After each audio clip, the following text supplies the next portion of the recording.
The only thing is next week, if I do next week, like Thursday next week, I'm pretty busy. I would need I can record for like 30 minutes. If you want to talk about the game like earlier in the week and you can like re-edit it into the show or something, I can do that. But Thursday night in particular next week, I'm just pretty busy. Well, that's how we're going to start, folks. Anyway, we got to figure out a time and place because Wednesday I have a hockey pool. That's kind of my thing. I like hockey up here in the Great White North. But you know what? It's a Thursday night. If Big Rat and I are on, that means one thing and one thing only. That means, well, he's not diming right now in prime time, but it means Daniel Dimes is in prime time, episode 314. But I have to look up what number episode exactly this is of the Dimes in Primetime series, which before we get into any details, do we get another Dimes in Primetime week 6, or is there a chance for a flex out? Them against Cincinnati. I think it's I think we still would get it just because it's early enough in the season that it's hard for any team to be dead. Yes. Cincinnati still, like, New York is obviously still a big New York market. It's not like if like the Titans were in that spot or something like that. So I would say we still probably get another. But yes, it is certainly risky, to say the least. Episode 9 and before episode 9 of Daniel Dimes in Primetime, actually. But before we get started, there's a little stat I wanted to suggest because, one of two things. One, our wonderful friend Randy DM'd me about a couple hours ago asking me, "Are you still recording tonight with Big Rat?" And I was like, "Of course." And so he wants his stats. But before we get to DVOA, something came across my timeline, and I had to bookmark this just for this podcast because right now the bottom 5 quarterbacks by EPA through 3 weeks. Do you have any idea who they might be? I'm going to guess. Is this including Bryce Young or no? Yes, and he is one of them. Okay, fine. So I'm going to guess in no particular order. Yeah. Bryce Young, Will Levis, Deshaun Watson. You got 3 out of the 5. Trevor Lawrence. No? Damn, I really thought I had you on that one. You got 30, 32, 31, and 30, though. Okay. I'm not giving up yet. Let's go with some rookies. Caleb Williams. Yes. Bo Nix. Anthony Richardson. That's a good one. I hadn't thought about that. It is.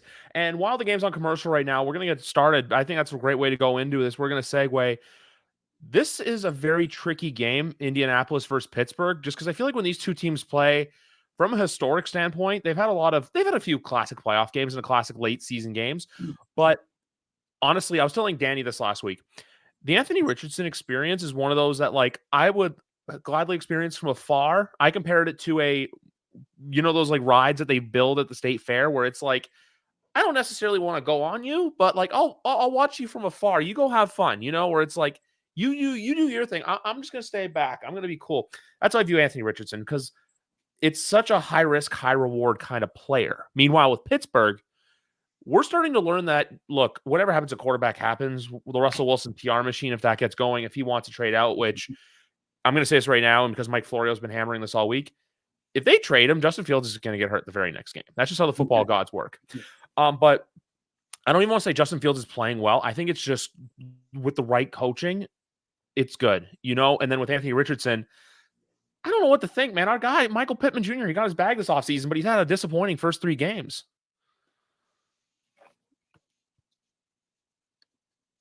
Sorry, you cut out there for me briefly, but I think I'm back now. So you are. I think I agree with you. I think what will help Richardson is that I have a lot of trust in Shane Steichen. It's one of the reasons why in the Fab Five last week I took the Colts, and one of the reasons was I just had a lot of faith that Shane Steichen is a good coach. They will not go 0-3. They will figure this out. And they're going against, a team that has a rookie quarterback. Their offense isn't that good. This is the kind Shane of team Waldron's where stupid. Say it again.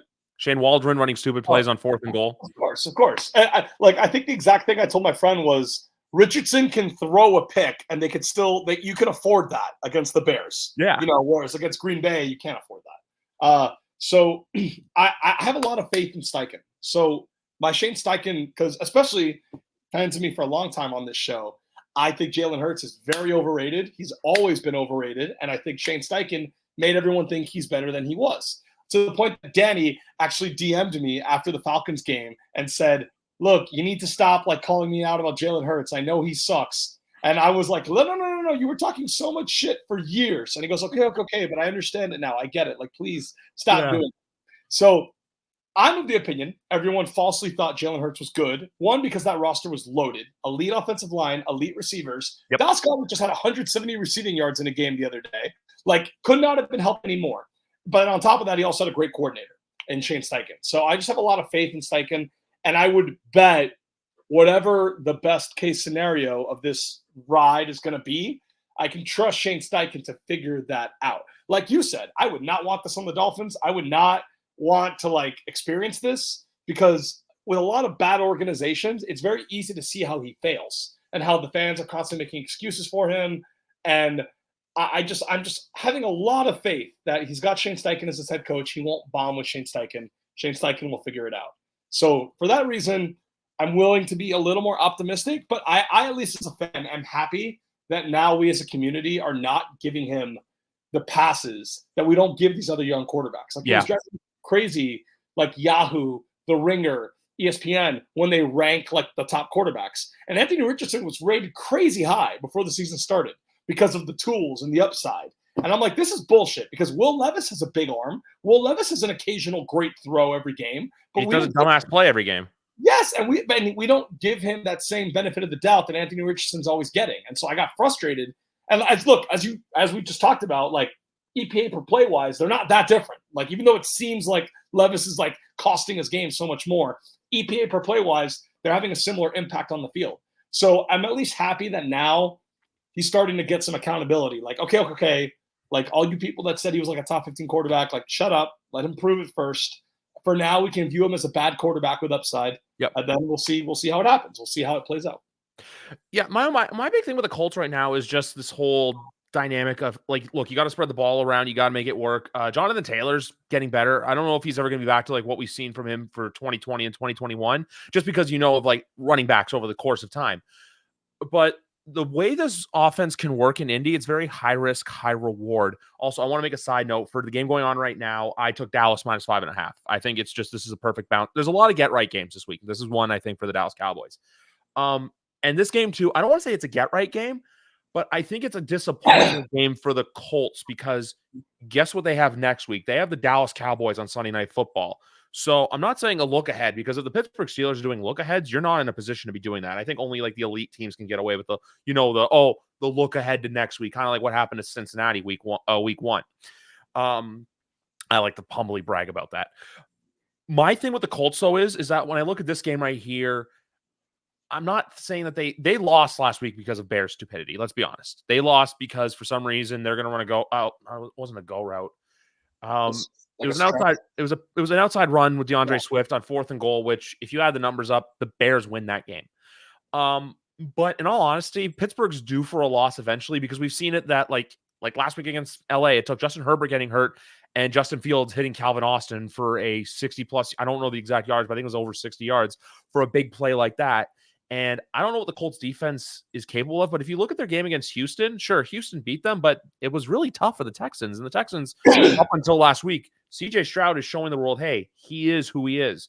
And then week 2, they played Green Bay, and it was a very low-scoring affair. So if you like gritty, just grind it out football, this is the game for you. But at the end of the day, I think Pittsburgh's due for a loss in the sense of like, they're this like juggernaut team where they're going to have that loss where they're kind of like brought back down to earth. And more than the Colts ascending, I think this is more about Pittsburgh being brought down. So if I'm going to go with a winner and a score, I'm going to go 17-13 Colts win. Yeah, I got a similar. I like the under. I like the Colts winning with like a very slight margin. Something along those lines seems very reasonable to me. So yeah, 17-13, 20-17, 14-10, something like that. Yeah, I'm with you. Last second field goal or Fields throws a bad interception with like under 2 minutes to go to cost them the game or something like that. And then when I say score totals, I'm just throwing shit at a wall and hoping it sticks. Like I'm not trying to be like, oh, this is what I think is going to happen. But with Green Bay, Minnesota, this is a first spread this week where, and look, with spreads this week, Vegas is going to have a get back week eventually. And this could be it because, the last 3 weeks in a row, the biggest underdogs won all 3 weeks. Mm-hmm. But with this game, I can't figure out for the life of me, why are the Vikings plus? I know they're going to Lambeau, but defensively, they've shown us enough to where I'm like, you shouldn't be an underdog. Yeah, it's interesting. I guess there's a lot of respect in the Packers for like getting to the second round of the playoffs last year, and Love hasn't been playing, so I think that's like baked into it a little bit. But yeah, no, certainly a lot of the betting podcasts I listen to, a lot of them are on the Vikings this week.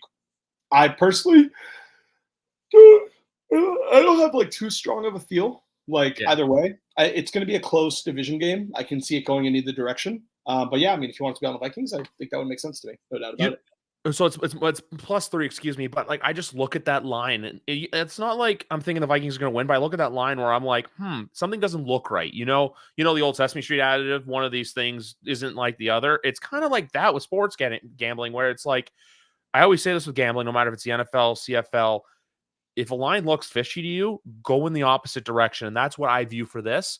But the Vikings are in that similar boat where eventually, I think everyone's thinking too, at the same time, hey, they're +3. They just whooped the Texans last week. They're going to go into Lambeau and do that. I don't think they're going to have their butts kicked, but I think this is going to be a close game. This is going to be a gritty NFC North divisional football game that I wish we were seeing 3 months from now, not in the end of September. Yeah, it feels a little early. It's like there's like a rhythm to the season, like where you like to see some big games like later in the year. And this one seems a little too soon, but hey, to each their own. I also love looking at this game right now and seeing Giant fans like sad when it's like you're down by 5 at halftime. Like you're like 9 seconds to go, but like you're down by 5. Like you'll be fine. But yeah, I'm gonna go Green Bay win, but Minnesota cover. And then Jordan Love. I don't think Jordan Love plays in this game. I think Jordan Love plays next week.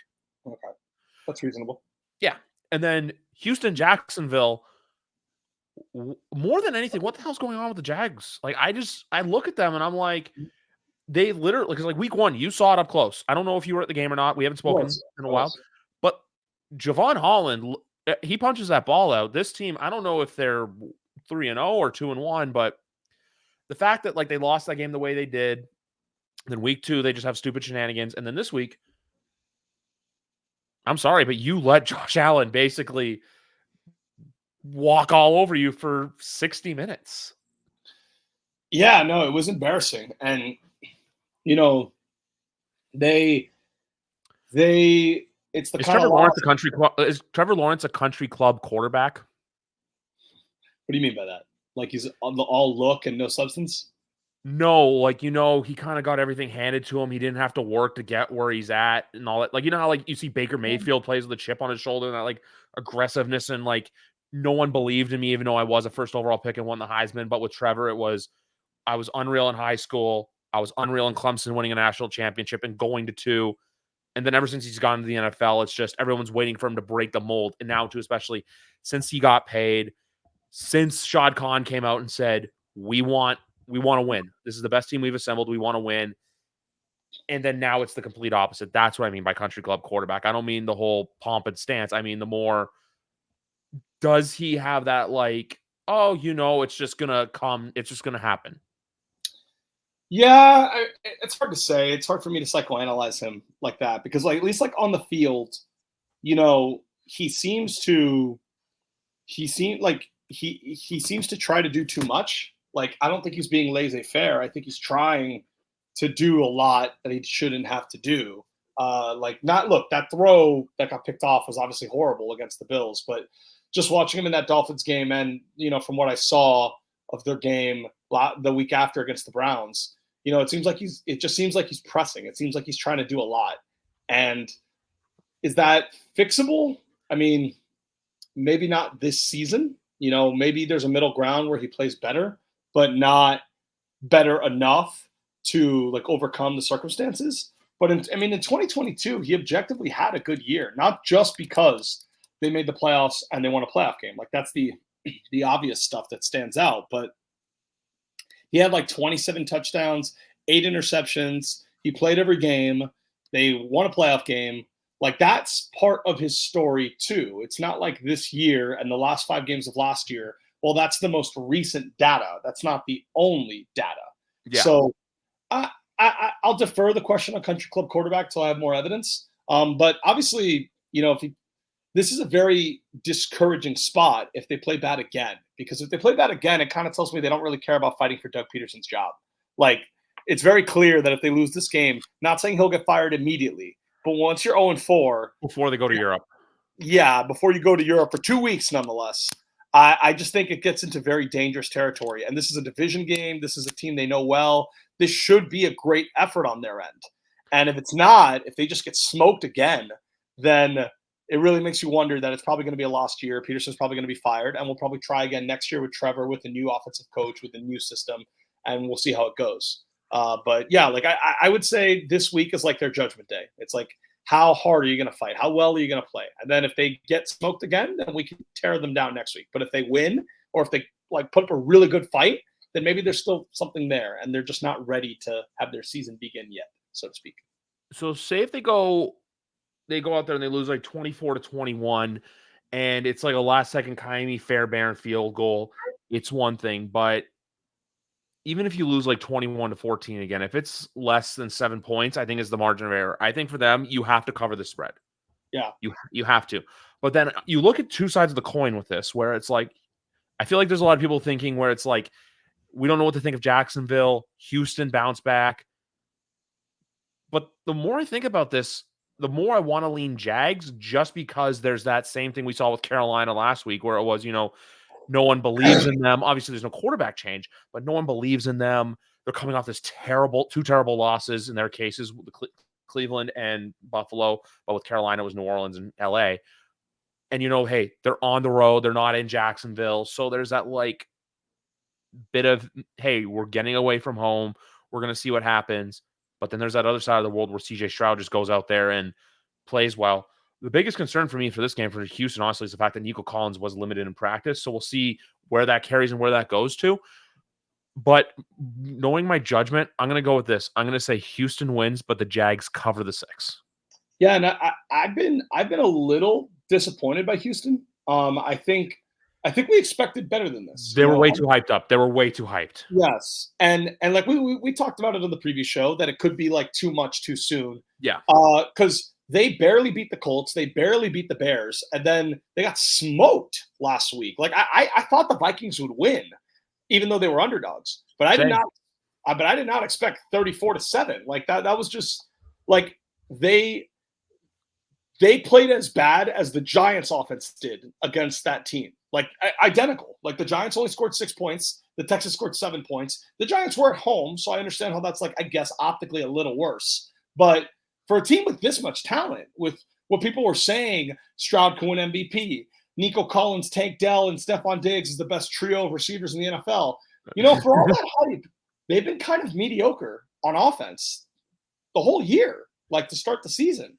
And I understand Minnesota's a good defense. I understand the Bears have a good defense, but I've still overall been a little underwhelmed. And for that reason, I think it gives the Jags an opportunity to make this close. It's like you're not playing the team that we thought you were playing a month ago. You're playing this version of the Texans that does not seem quite as explosive offensively as we were expecting. So even more of a reason for us to think, if you go down 34-3 at halftime again, it's like there's something really wrong here. Like, because this team should not be blowing you out. They're also 1-2 against the spread. Little fun fact, like with the Colts, I think the Colts, they either barely covered or they just covered. And then against Chicago covered the 6.5. They only won by 6. And then last week they got their doors blown off. I was looking ahead to their schedule. So they play Buffalo next week. And then they play versus Buffalo. Then they go to New England, which we'll get into them. At Green Bay versus the Colts. And then this week going to the Jets at MetLife, which, did you see the fun fact about the Cowboys this week? That this is their first ever Thursday short week game on the road. Wow. That's a crazy stat. Unbelievable. Every team in the NFL, because think about it. When does Dallas always have their short week? Thanksgiving. Yep. And then they always play the following Thursday. And they always play the following Thursday because it makes sense. The Lions. Yeah. And for them, it's a full week. It's not a short week, so it makes sense. Which I want to say this right now. Everyone keeps saying, oh, they're no longer America's team. No. They are always America's team. That's that's a thing. It's like, like I know you and I have different wrestling tastes, but there's always like, look, we all know what's on top. Like you all know, like who at the end of the day who the king of the, no pun intended, who the king of kings are when it comes to football. And it's always going to be Dallas. There's a reason why they're playing at 4:30 on Thanksgiving in the highest rated games of the year, when your uncle either said maybe something politically offensive or is asleep on the couch or criticizing quarterbacks not knowing what DVOA and EPA are. But going back to this game, like I said, I think CJ Stroud does just enough to win. But that stretch right there where they play, like I said, Buffalo comes to town, New England, Green Bay, Indy, Jets, we're going to learn a lot about them in that month of October stretch, because there's some games where it's like, hey, like the New England and the Indy one, you should win, but those could be closer. And then there's the games like the Bills and the Jets that are truly going to test what are the Houston Texans. Yeah, I agree. It'll be interesting. Yeah. And I hate the buffer like this because I forgot what game we're supposed to talk about next. I feel like I know what it is, but I have to wait because, folks, for those of you watching on YouTube, there's that little red bar because it doesn't let me go. And I don't want to give like half a thing. I want to give like the full slate on the ticker. I'm a good guy for that. I'm going to guess Eagles Bucks. I'm going to guess that's what's next. That is a couple games from now. This one next is Atlanta, New Orleans. Before I get into who's going to win for this game, I think I know my first bet of the week, and it's at over 42.5. Yeah. I like Atlanta's in the Dirty Bird colors. Both teams, look, they scored low last week. These are two teams that know each other very well. And I know everyone's kind of criticizing the Saints for like, oh, what happened the first 2 weeks? I think there's somewhere in between what happened last week and what happened the first 2 weeks. I think they're a team that they'll consistently put up around 20 points per game. But you're telling me at 42.5 points that each team can't score 3 touchdowns against each other? I can easily see that, especially considering Atlanta, besides the game against Philly, hasn't had a high-scoring game. Yeah, and I do like Atlanta here. I think Atlanta's been a little bit more impressive. I understand the Saints going to Dallas and beating up Dallas was impressive. Probably the most impressive win all these teams have had, because I think Dallas is still better than Philly. However, I think Atlanta, they're in the throwbacks. They're in their throwbacks. They came very close to beating the Chiefs. Week 1, as we get more and more evidence at the time, maybe now we realize that loss wasn't as bad as we thought, both because the Steelers may have the best defense in the NFL, and secondly, because Kirk Cousins was immobile that game, but we've seen him have a little bit more mobility the last 2 games. So maybe that was just first game back, needed to kind of like re-familiarize himself with how he was playing quarterback in a real game. And after he got that game over with, he was kind of a little bit more mobile the next 2 weeks. So I think Atlanta's loss there doesn't look as bad in hindsight. Yeah. And I think beating Philly and almost beating the Chiefs obviously is very impressive.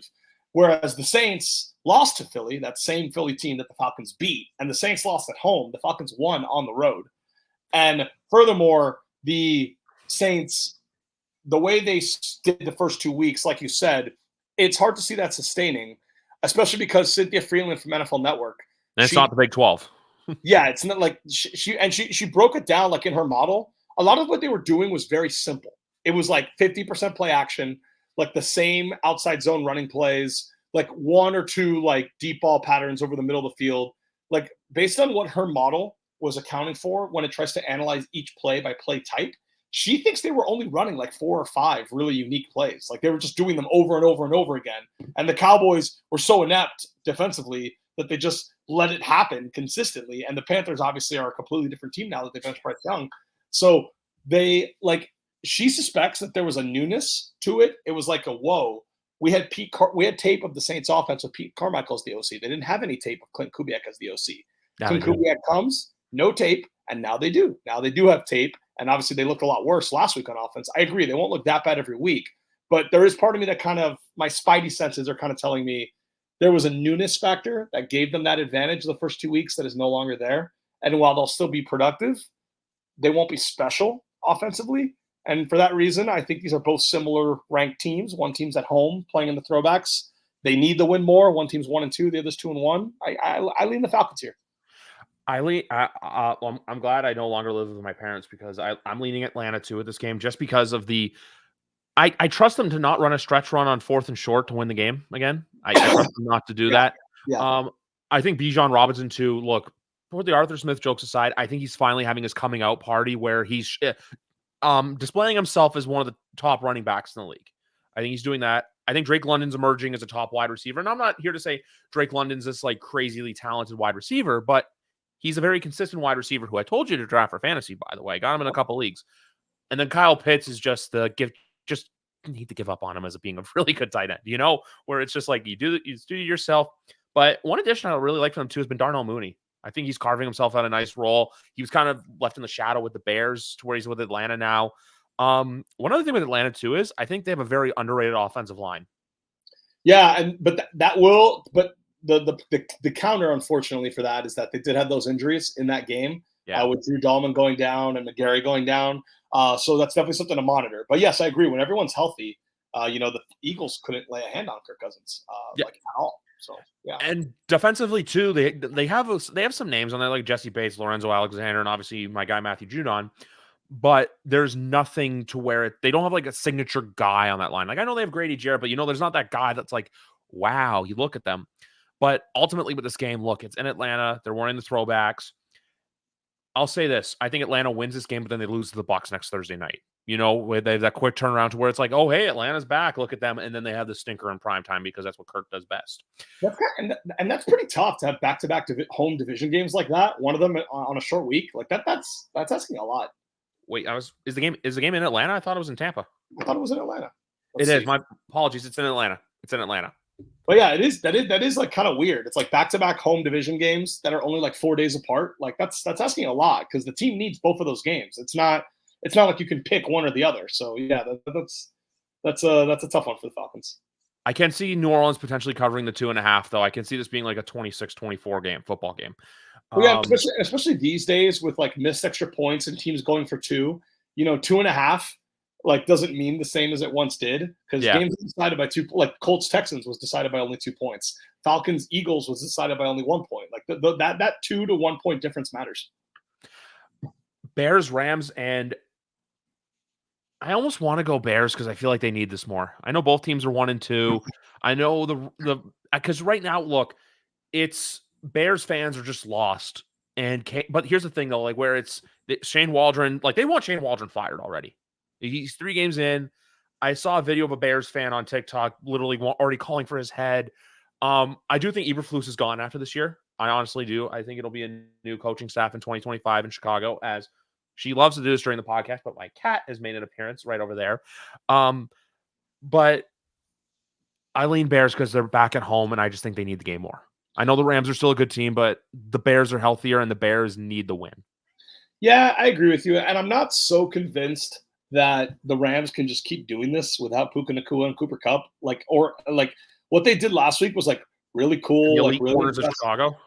Yeah, like I just think your boy from the U, Tyreek. Of course, Tyreek Stevenson, baby. He won them that Titans game in week 1. And Chicago's defense has been good. Like I don't think you can do this consistently every week, just getting by with like great coaching and like these Matt Stafford throws. And it doesn't matter that the receivers are Tyler Johnson and Tutu Atwell and Jordan Whittington. It's like, doesn't matter. They'll make it work with Demarcus Robinson. I don't know. I think it's really hard to do that every week. Last week they were at home. This week they're on the road. I'm just not convinced. So I'm very much of the mindset that the Bears are more likely to win.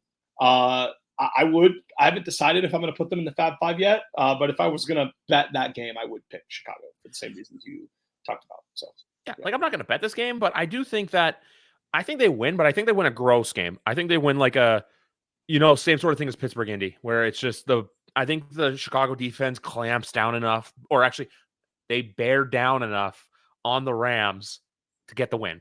I had to do it. I'm sorry. As soon as I said clamp down, I'm like, no. Bear down, Chicago Bears. And also to the fact that the Bears went on the road for their last 2 games. And also for the Bears, fun fact, this is their first NFC game of the year. Just a fun little tidbit. But ultimately, like I said, I just think the Ram model is not sustainable, especially due to the offensive line injuries as well. That, look, Chicago's got a great D-line, and also, apart from your guy Tyreek Stevenson, Jalen Johnson, like Keenan Allen, all throughout that Hard Knocks could not catch a single pass on him. So I think to keep it short and sweet, I'm going Chicago Bears. Big Rat's cameras went off, so I'm gonna go into the next game right now. Tampa Bay versus Philly. This is a game where I've been thinking about this game all week long. I'm gonna reiterate it with him when he comes back, but you have a Bucs team that cost a lot of people, my wife included, survival. and you have an Eagles team coming off of a big win. So I'm just hyping up this Eagles-Bucks game. And again, there's a line here that doesn't make sense, and that's the Buccaneers at +2. And this might be one that would make Griff's 3-pack for his video, because the Buccaneers on a bounce back, Tom Brady's going to be in the announce booth. So you're not telling me that the former quarterbacks in the building, Baker Mayfield, who apparently was saying Tom Brady was like doing all this like very militant stuff, isn't going to want to show that, hey, Tom, this is my team now. He's going to want to show the guy upstairs his thing. And +2, the defenses, if you think about it, I also trust Baker Mayfield not to do the stupid throws that Derek Carr did, like that game-sealing interception to Reed Blankenship, you know? And also, too, I know Vita Vea is questionable, but Todd Bowles has a game plan to where I feel like he can contain Saquon Barkley to not go sicko mode like he did against the Saints last week. I'm with you, and I feel like the Eagles, they're not going to have Devonta Smith for this game, most likely. And A.J. Brown, I don't think so. Yeah, and Lane Johnson, I guess, is the one that's up in the air. We don't know for sure. Apparently, he was vomiting on the sidelines last week after getting concussed. You know, like, we only care when Tua gets concussed. Then everyone's like, oh, fuck, he's got to be out for 4 games. He's got to be on IR. Like, everyone's maximum precaution. Lane Johnson gets concussed and is vomiting on the side. And by the way, Tua feels great. Tua had no symptoms. Tua went to Disney on Ice the very next day. Lane Johnson's vomiting on the sideline from a concussion. And he'll just play like 7 days later, and no one will give a shit. Like, no one will complain. No one will say anything. I just want to consistently apply this concussion anger that people seem to have. It seems to only be applied to a few people and not universally. So Lane Johnson, we don't know if he'll play because we don't know how corrupt the NFL and the Eagles are. I mean, if you were a smart team, you would say, let's hold him out because the bye week is the very next week. Yeah. So you, like him and Devonta and AJ would be likely to come back off the bye week. But I like Tampa Bay here as well. I think the Eagles secondary, it has been like maligned to say the least. And I think the Bucs with Godwin and Evans, I think have better receivers to throw at them than the Saints did. Like the Saints tried to go to the Rashid Shaheed long bomb, but they just couldn't connect. Yeah, I got a bagel. I won in fantasy because the guy I was playing started Shaheed, and Shaheed had like a straight 0, like 0.00. Yeah, you must have loved it. Did you win or did you lose? No, I lost. I got killed. Yeah. I mean, if Shaheed is putting up a 0, you're probably going to lose. So I think the Bucs have ways to exploit the Saints secondary in ways that New Orleans did not, and I think that the Bucs apparently have said that they're going to start giving Bucky Irving more carries instead of Rachaad White, which I've been a fan of. I'm starting him too. I'm starting him over Cam Akers. And Bucky Irving, for those who haven't seen the stats, I know it's not DVOA, but Randy might appreciate this. Like rushing yards over expectation. Rachaad White was terrible last year. He just got so much volume. That 32nd in the league, I believe. Yeah, and he ended up getting like over 1,000 yards just because they kept giving him the ball over and over and over again. But this year, he's again like near the bottom of the league. But this time they have another running back, Bucky Irving, who's been very efficient on his touches so far. And Todd Bowles has already said that Bucky Irving deserves more of a role. So I think Bucky Irving is going to get more carries in this game, and I think that's going to matter because Rachaad White carries usually go nowhere. Bucky Irving carries might be very helpful. So I know the Bucs have injuries of their own. Like it doesn't seem like Antoine Winfield's going to be back for this game. I understand that. It seems like Vita Vea is going to be back though. But yeah, I like the Bucs. You know, it's really hard for teams to lose back-to-back home games. I know the Cowboys just did it, but it's generally hard to do. Like, I think you'll get a resilient response from Tampa Bay here coming off last week's embarrassing performance. And I think the Eagles – I know I'm an Eagles skeptic, but I also just think this is not the best version of this Eagles team. No A.J. Brown, no Devonta Smith, possibly no Lane Johnson. Like, there's much better versions of this Eagles team. Like, Britton Covey or whatever that guy's name is, he got put on IR. Utah. What? Shout out Utah. And he got put on IR earlier in the week. And I actually thought that kind of mattered. Not that Covey is like this big deal, but Covey, like if you watch closely the first few Eagles games, like I was, Covey had a hell of a Rose Bowl in 2022. Yeah, and he was making plays. Like he had like some minor catches where he got like good yak on the catches or like a good return that would bring the Eagles like closer to midfield. He was making some plays those first few weeks. I think not having him, not that it's game changing, but I do think it's relevant. Like he has contributed like over the last 2 weeks. So yeah, I think the Eagles are just beat up. I don't think this is the right spot. I think there's better ways to bet the Eagles. I like Tampa Bay here. I also think we get a Mike Evans game on Sunday. Kind of that same. I'm calling this game ultimately the Brady bump, to be honest with you. And with Dallas losing 2 in a row at home, look, that was a get right game for the Baltimore Ravens on Sunday. I knew that was going to happen. That was just a get right game. Like this one, you can call it another revenge game all you want. I like Dave Canales as a coach. I knew that. Look, you get him the right personnel, he's going to do good with it. Something's got to give, and the Bengals got to win eventually. Something's got to give for them. Something. They're not going to go 0-4. I'm not saying that they're going to go out there and do everything in the world and Joe Burrow's going to stop dressing like Paige Beckers. But eventually, they've got to win a football game, and I think this is the one that wins them. But then here's the thing, though. If they go out there and kill the Bengals, is it the Bengals are back, or is it same old Panthers? It would depend how they kill them. Like a 10-14 point win. Yeah, like can they get pressure? Because like they had no pressure in that Commanders game. Like it was like 7% of the snaps, something horrible. Even though Trey Hendrickson like played well and has played well all year, like they couldn't get any pressure as a unit against New England. And if you can't get, and this Panthers O-line is a little bit better than expected. They've actually been like a top 10 O-line in terms of pass protection. So if you can't get pressure, then obviously, you could lose and that would be terrible. But furthermore, if you can't get pressure, even if you win, you're not really showing me that you've fixed like the underlying problems, because they haven't been able to get much pressure all year. And if that continues, they're going to stay a bad defense and they're not going to be a Super Bowl contender. So I need to see how they do well. If your D-line like dominates this Panthers O-line and you win by 2 touchdowns, now I'm intrigued. Now it's like, okay, maybe your pass rush is getting better. So it would depend on the mechanism of victory. Because I think if they have the same game they had against the Commanders, where both teams score 30, but this time the Bengals get the ball last and the Bengals win, I'm not going to be that moved. I'm not going to think differently about Cincinnati. I would need to see their defense play a lot better to think differently about them after this game. I also think their season's on the line. It's understandable that it's a must-win game for them. The problem is last week was also a must-win game, and they blew it. Yeah. So I'm interested in this one. I think they'll win. Obviously, if you forced me to pick, obviously I'm going to pick them. But I don't think them losing is out of the question here. I really don't. I don't either. I don't think losing is out of the question. It's just the way that, Carolina has this feel-good game. Everyone's like, oh, Andy Dalton, he's him. And then eventually he has a game where you realize, oh, hey. It's kind of like last year with Tommy DeVito. We got a couple wins, and then out of nowhere you kind of realize, oh, hey, he is a backup for this reason. It's kind of like, actually, I'm going to wait to say the quarterback I was going to mention. We'll wait a couple more games. Jets and Broncos. I'm going to keep this short and sweet. I talked to Danny about this in the DMs. I'm going to say 2 things about this game. I think the Jets take it easily, and I also think we get a Breece Hall game here. Breece Hall loves to play big against the Broncos, and I think everyone's going to think, oh, hey, look, the Broncos did this, but you got to remember this. Sean Payton knows how to play the NFC South. Last year, New York went into Denver as a plus dog and won outright. It was Zach Wilson. Yeah. Wait, what'd you say? It was Zach Wilson. Yeah, it was Zach Wilson. The way I saw Aaron Rodgers dink and dunk against a Patriot defense last week, I think this is a game where we kind of start to see them. Like, here's my thing with the Jets.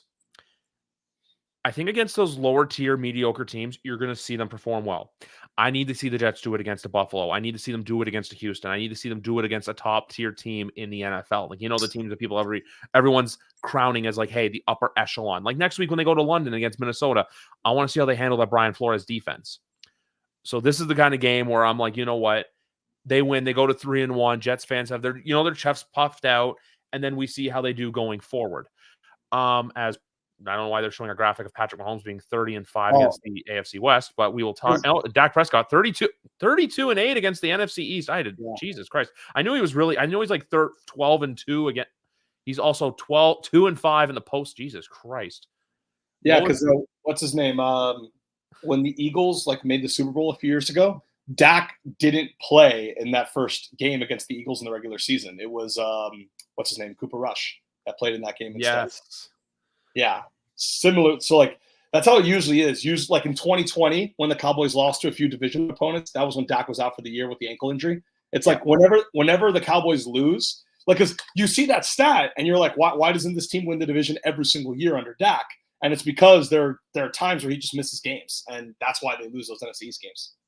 Exactly. But yeah, going back to the Jets-Broncos game, like I said, I think this is just a game with the Jets. They handle it because everyone's going to see the 7.5, but I don't know if they're going to cover the 7.5 easily, but I can definitely see them like winning by 10, like a 24-14. Denver gets a couple plays here. Also, one thing of note, he's played in the Canadian Football League. He's been doing well for Denver, but they also lost Alex Singleton to the year to a torn ACL as well, which is he really has emerged himself in that Denver defense as a very solid linebacker. Now he's gone for the year. So it's going to be interesting to see, but look, I think this is a ground and pound Breece Hall football game. Plain and simple. Yeah, no, I'm with you. I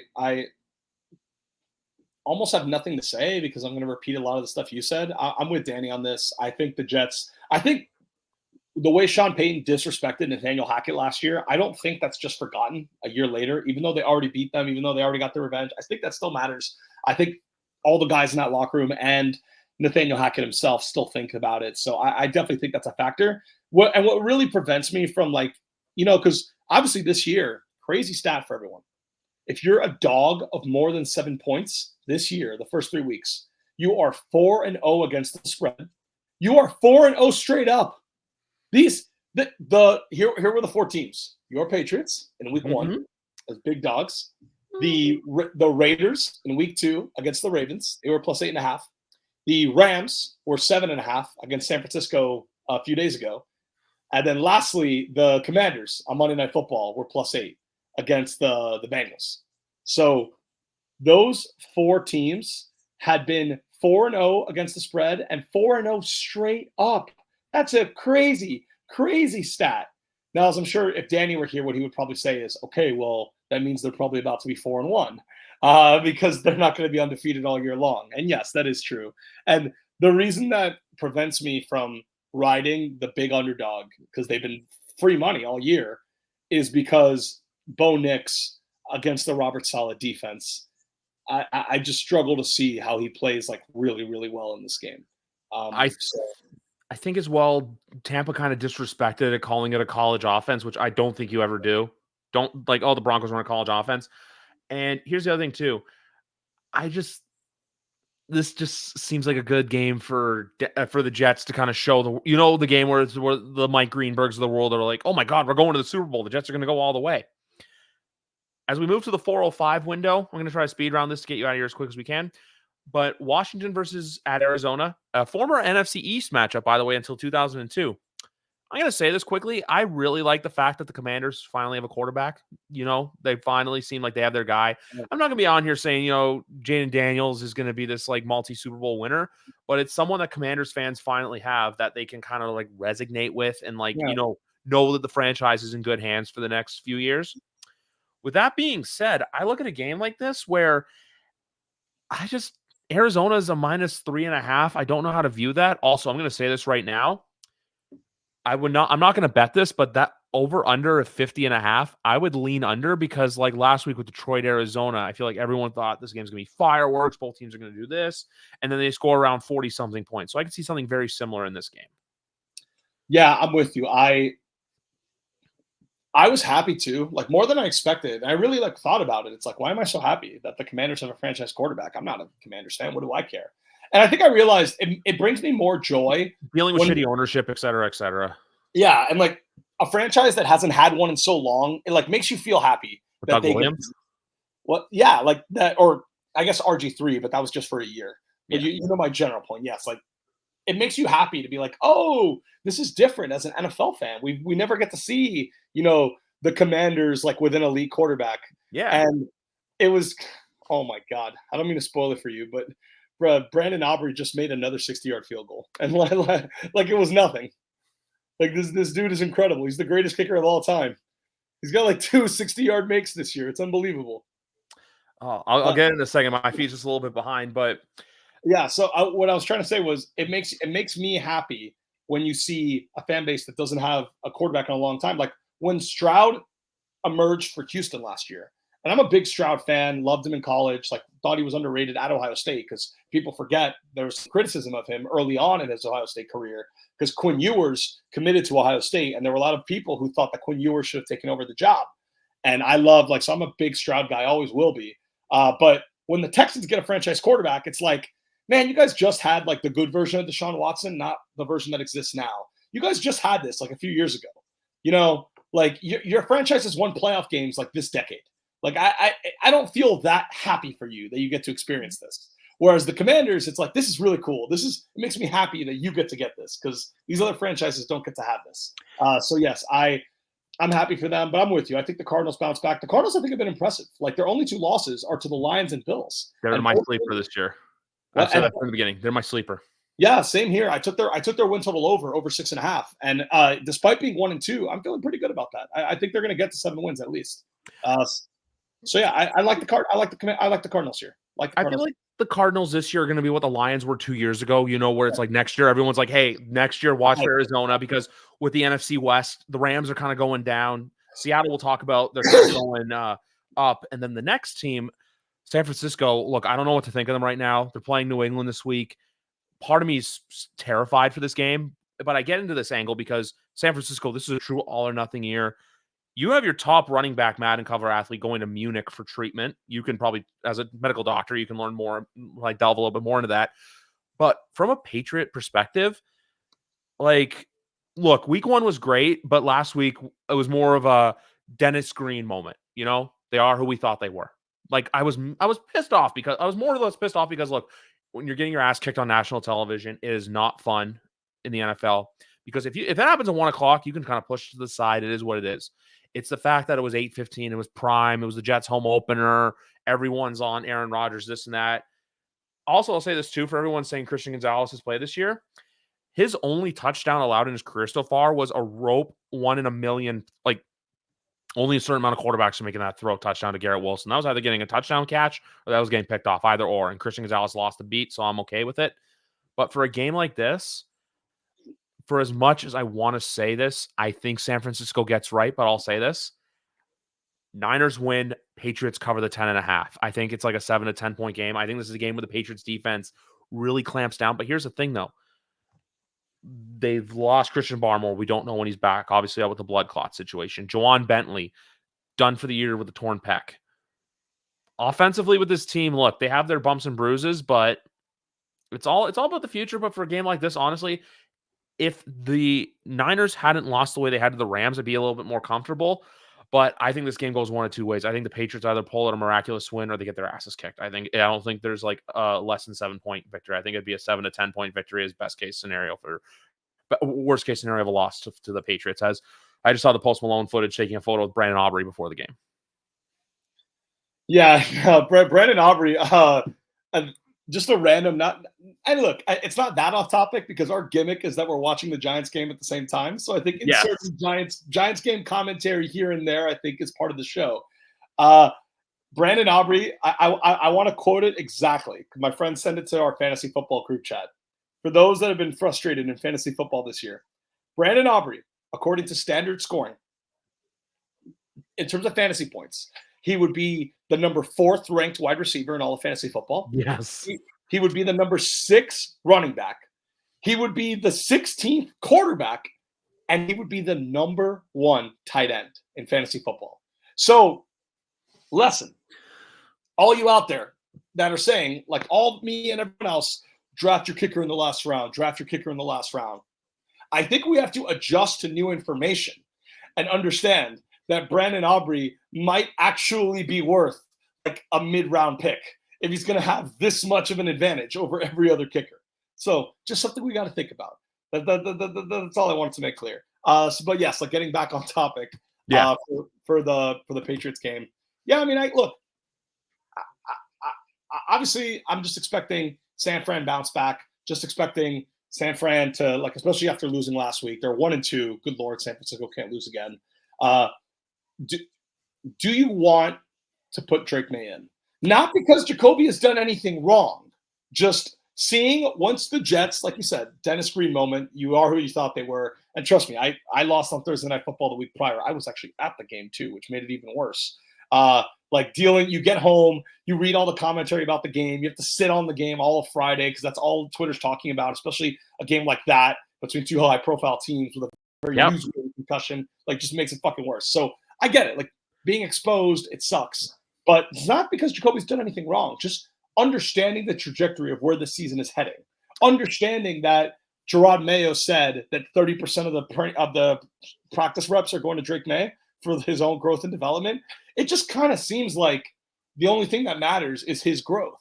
So do you want to see him play, or do you think it's better for his growth to not play? So quick, cheap plug side note from me, but I believe Pat, Sophie, and I are going to be here next week just recapping the first 4 Patriots games of the year, just for you folks out there wondering when the next episode's coming. I want to see Drake play. I don't want to rush Drake. I don't think this is the game he plays. The calling is starting to pick up wind. You have Albert Breer posting stuff about him. The PR movement for him is growing very quickly in Boston. But there's a lot of us too that know, play him when he's right. Don't have wasted opportunity after wasted opportunity here.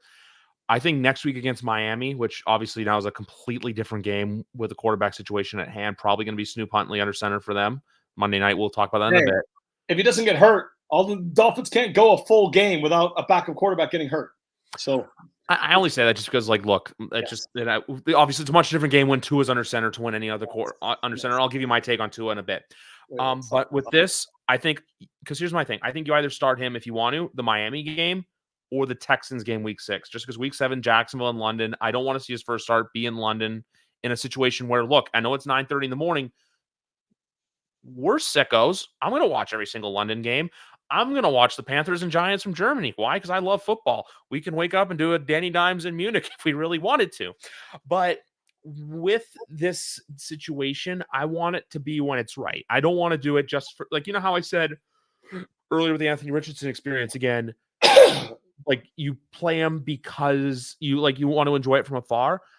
I want to play him not because, oh, hey, it's because you want to or because you feel like you need to. Play him when he's ready. Play him when you're confident. Look at Tua. Tua didn't get his first start with you guys until what, November against the Rams, I believe? Yeah. It was like the day, I think it was November 1, the day after Halloween. It was week 8. Exactly. Because we had played 6 games and then we had the week 7 bye. So it was week 8.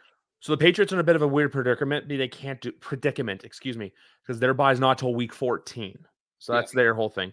But honestly, I do think you do it before London, because after London's going to be the Jets game. And look, I liked what I saw from Drake last week, but the Jets defense just straight up bullied the Patriots offense. And I don't want to see that at home against the Gillette. And then November for them is a little bit easier because they have Tennessee, Chicago, LA, and then in Miami. So we'll see how that stretch goes right there. Which I did find out, by the way, that actually, never mind. I'll wait to say that later. But yeah, this game, Brock Purdy's back is something to watch for.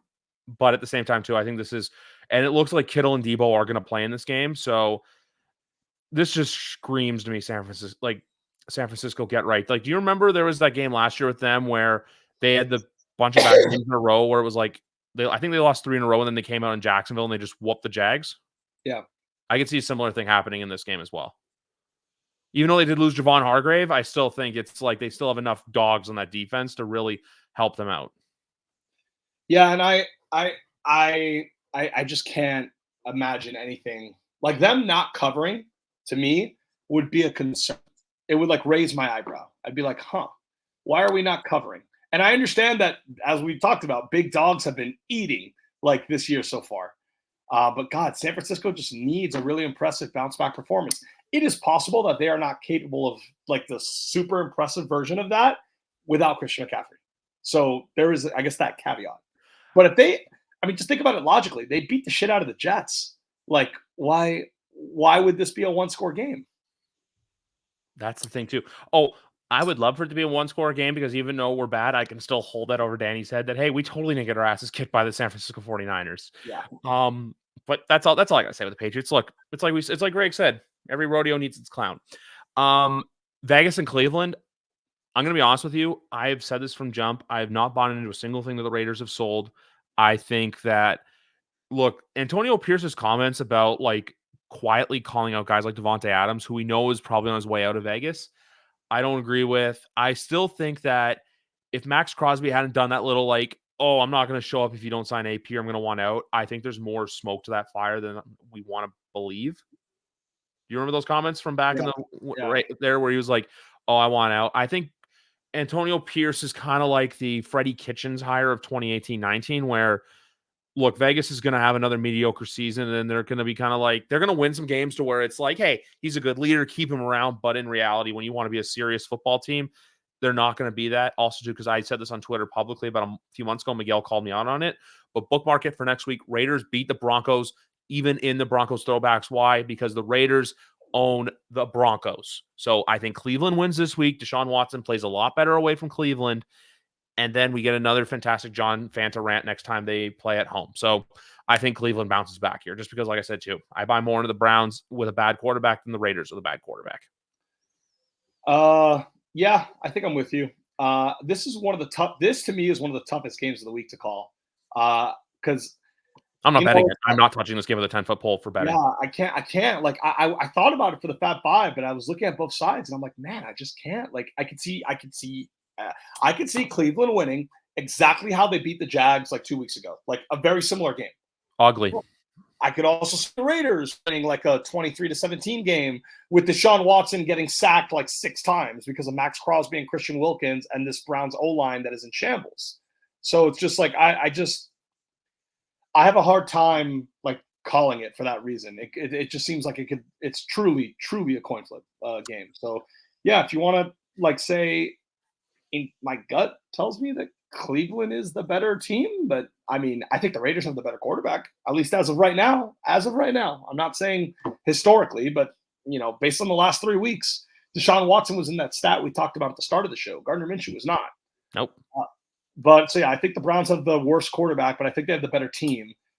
The game's in Vegas. It's close. This can go either way. It's going to be interesting to see if there's more black and silver, if there's more brown from the dog pound in Vegas on Sunday. I think there's going to be a lot of Cleveland fans that are going to travel well for this game. And then we go into another AFC West showdown, actually. Chargers hosting the Chiefs. Derwin James with a very questionable suspension. I just want to call a spade, but I don't want to focus on that. I want to focus more on a couple topics. Are the Chiefs becoming the 2000s Patriots where, offense is minuscule, but defense is good enough? Because I also say this too, because Trent McDuffie and George Karlaftis, Leo Chanel, Nick Bolton, all those guys are due contracts probably in the next couple of years to where it's going to be interesting to see if Kansas City can really hold that. Do you want to make money or do you want to win championships, tag over people? Or are they going to start to become that we're going to let you go if we feel like you're not a service because we can replace you? The other one I have for this as well is I don't want to say he's cooked or that I was right about it, but I kind of told people that Travis Kelce's a 35-year-old and he's not going to be playing like he's 25 anymore. Yeah, he's been the most devastating fantasy football pick of the year so far. I told people not to do it. I told people. Yeah, because you have to use an early pick to get him, and he only has 7 catches on the season right now. It is. And the Swifties are going bonkers over it. DVOA for Randy. To Griff's point, on defense, the Chiefs currently have the 11th ranked defense by DVOA.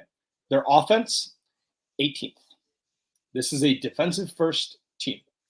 It is not incongruent to say Patrick Mahomes is the best quarterback in the NFL, even if, yes, like obviously Josh Allen's in the lead for MVP right now. But nonetheless, like generally, like situation neutral, year neutral, Patrick Mahomes is the best quarterback in the NFL, but this is a defensive first team.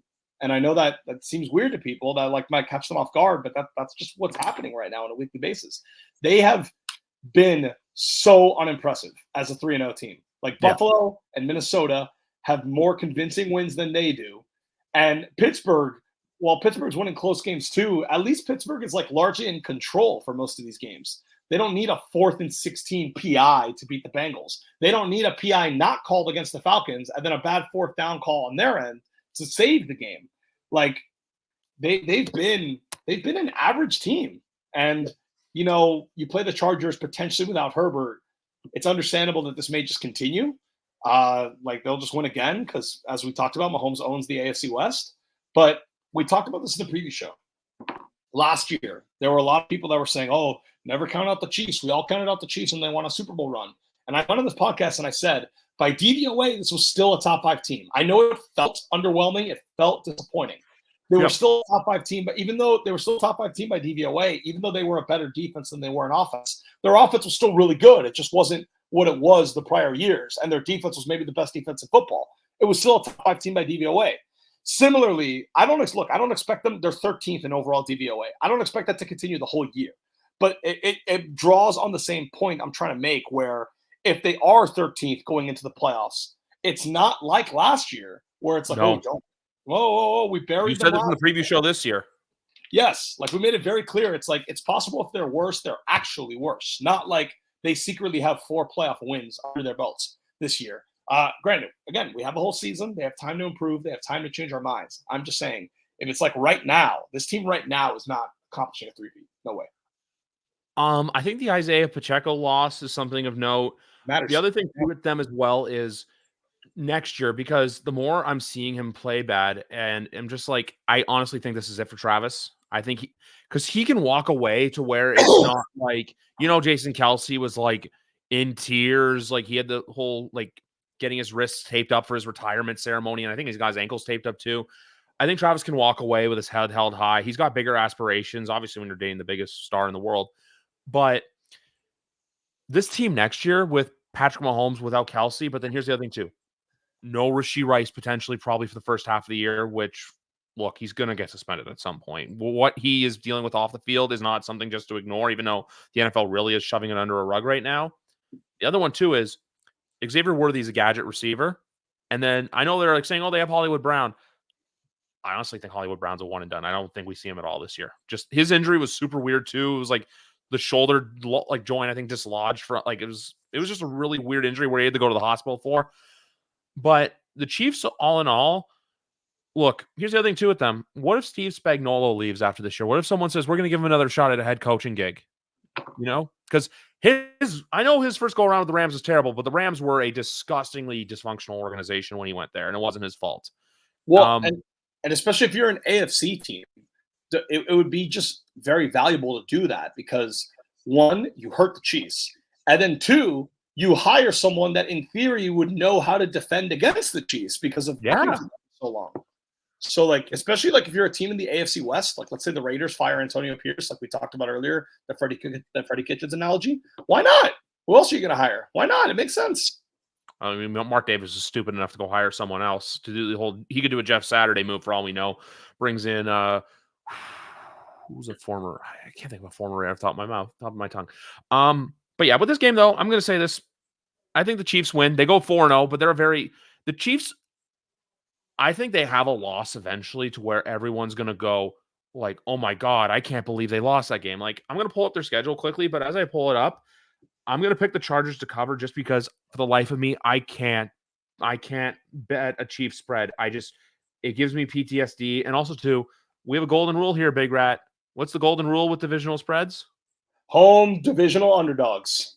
Every big divisional underdogs. Every single time. So 3 of their next 4 games are versus the Saints on Monday Night Football. Big spot. Also, Jesus Christ, the Chiefs don't have a 1:00 game until week 10 against the Broncos. Yeah, because someone mentioned that they only have like 1 or 2 1:00 games all year because they play so many primetime games. They play on Christmas on a Wednesday. Like they play on a Saturday games when the Saturday games start becoming a thing. So yeah, that's why they only have like 1 or 2 true 1:00 kickoff spots. Well, one's at the Panthers. It's 3, by the way, at Cleveland, at Carolina, and then versus Denver. So they only have 1 true 1:00 home spot. Also week 18, but then week 18 is probably going to change because it's at the Denver Broncos. So it'll probably be like a 4. It'll be a 405, 425 because of timing. And people out there, if you have PTSD, because I think the Chargers are going to be in the Fab 5. If you have PTSD because Mahomes owns the Chargers, I understand. But you have to remember, this is not a Brandon Staley coach team anymore. This is a Jim Harbaugh coach team. They win everywhere they go. And maybe they can't beat Mahomes, but they can keep the game close, especially since they like to run the ball and drain the clock. So 8 points, I would do it. Yeah. Also, too, because with the Chiefs, they play versus Saints Monday Night Football bye week, but then they have that week 7 at San Francisco game. So I think that Saints game or that Niners game, they're going to have a loss where I'm not saying they get punched in the mouth, but they're going to fall on their own feet. Basically, here's the best analogy for it. they're going to play with their food, and they're going to, what happens when you play with your food. You get a little cute. It backfires on you. Like I said, I'm not betting it. I just think that this next game, though, I want to bet. Ravens, Bills.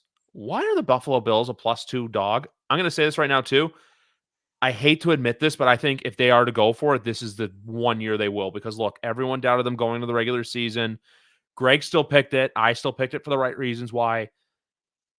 17's under center. And I know they had that scare against Arizona, but against you guys, when Josh Allen's not being pressured to throw at a certain player, he's a lot more looser than we can know.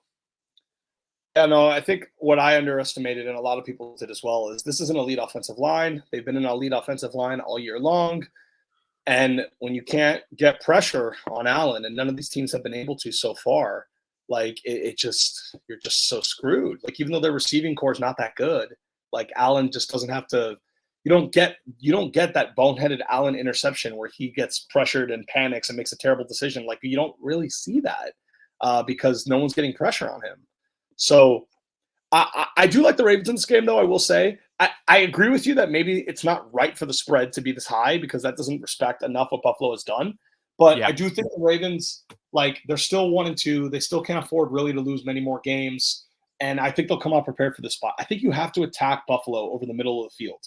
They lost Teron Johnson. They lost Terrell Bernard. It doesn't seem like Bernard's going to play this week, even though he practiced. I saw a Bills reporter said, yes, he returned to practice today, but he's still probably not going to play this week. The middle of the field is where you attack Buffalo. The problem with the Dolphins game was the Bills always double cover Tyreek Hill and Jalen Waddle on third downs. They did that last year too. That's their go-to on third downs. So Tua has to go to a non-Tyreek Hill or Jalen Waddle receiver in order to make plays. As we've talked about on the show, the Dolphins do not have a good third number one wide receiver or a good third option. OBJ is on IR. River Craycraft is on IR. Jonnu Smith's been very disappointing so far. I'm personally disappointed. I thought he would fill that void. He has not. So in that Bills game, who's Mr. Alex Earl?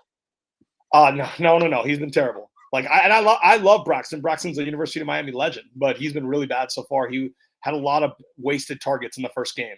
So the first Bills game, Tua's first interception, he's throwing it to Grant Dubas, who they picked up off the Packers cuts to make the roster because that's the only other receiver they had.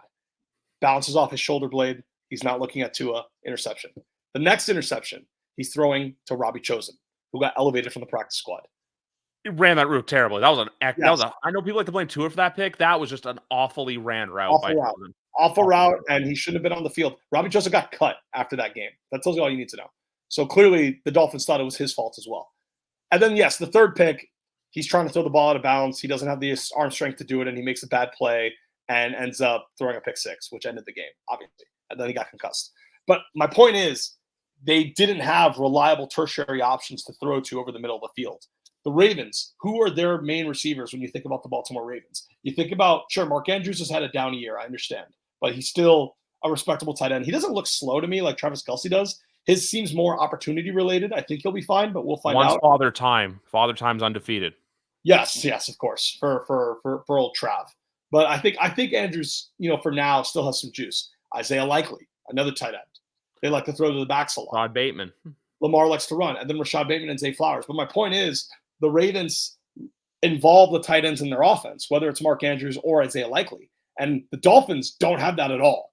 So I think that will help. And the Jaguars didn't either because Evan Ingram didn't play in that game on Monday Night Football. Brenton Strange did.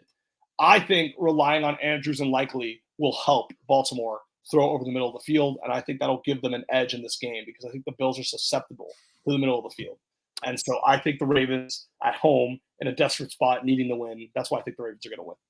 So I also think, too, with Baltimore that this is kind of the game where I feel like it was like for Buffalo, too. Same thing. This is their third straight single window game, third straight primetime game. I'm not saying the lights are going to shine bright. I'm just glad we don't have to listen to a Chris Collinsworth Glaze Fest for 3 hours on Sunday night. But I think this is the kind of game, too, where you can see Buffalo losing, and then next week they just wax the Houston Texans, you know? Because, like, next week with Houston, I think next week with Houston wins against Jacksonville, but then that Buffalo game's a reality check of, hey, Houston's not a Super Bowl contender. We're going to go right into it since we started talking about it. Miami, Tennessee. I'm going to say a couple things first because I'm going to Can, let you can we talk. do the other game? Can we do the other game first? Oh, sure. The game where the Detroit Lions are going to be wearing their nice new black uniforms against the Seattle Seahawks. Dan Campbell said they're going to put down Frank Ragnow. I don't know why. I'd rather just put him on IR than mercy kill the man. I've never heard of putting down a human, but that was one of the weirdest. I know Dan Campbell is Dan Campbell. I also know too he moved recently because apparently fans were finding his house after a loss. Which, if you're a football fan, don't do that. That's just weird. But with all things said, I think this is the kind of also. I'm going to say two things about this game. One, 45.5 seems way too low because every time these two teams have played, it's gone crazy over. But at the same time, too, that might be the Vegas trap of people thinking, oh, hammer the over, it's going to be this. And then it's like 24-21 and it just goes to 45. I do think Detroit wins this game, though, because Seattle, Mike McDonald is my coach of the year pick right now. They've looked really good, but they haven't had that game. Like, I know you guys, look, that was different circumstances. There's other stuff going on, which we'll get into. The New England game, if it wasn't for that defensive pass interference call on John Jones that shouldn't have been called, I don't know if they win that game. But Geno Smith kind of figured out the formula.